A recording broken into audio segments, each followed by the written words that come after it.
రాజకీయాలలో ఒక నాయకుడు ప్రజలకు ఏదైనా మాట ఇస్తే ఆ మాట ప్రజలు నమ్ముతారు. నమ్మి ఆ ప్రజలు ఆ రాజకీయ నాయకుడు అవన్నీ చేస్తాడు అన్న ఆశతో ఓటేస్తారు.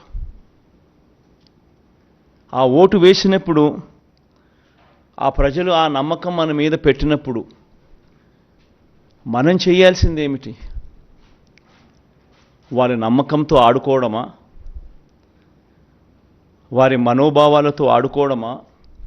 వారి జీవితాలతో ఆడుకోవడమా?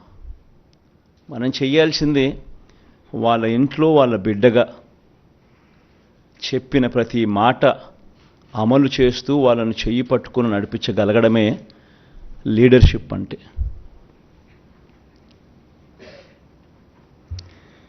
ఈరోజు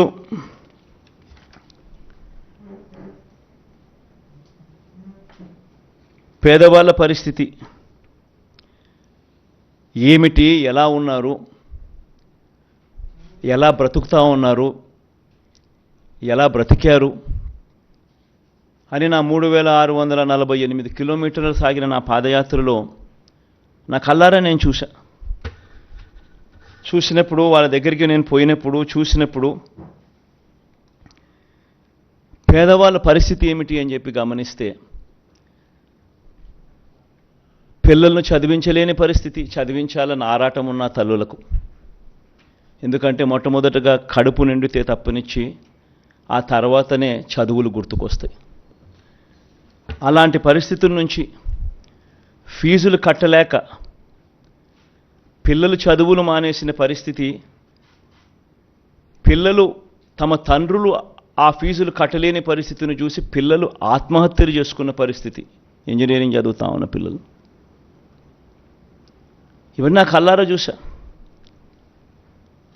అవ్వాతాతలకు అన్ని అర్హతలు ఉన్న పెన్షన్ రాని పరిస్థితి, ఇల్లు ఇవ్వని పరిస్థితి,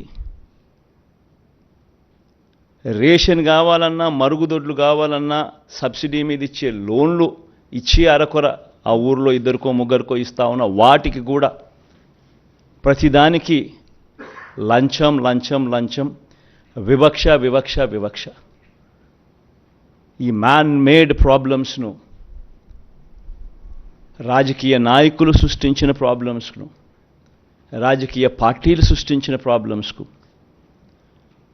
ఈ ప్రాబ్లమ్స్తో వ్యవస్థలు ఎలా, ఈ వ్యవస్థల వల్ల ఎలా పేదవాడి బ్రతుకు అతలాకుతలమైందో నా కళ్ళారా చూసా. 2019లో మన పార్టీ అధికారంలోకి వచ్చినప్పటి నుంచి ఈ రోజు వరకు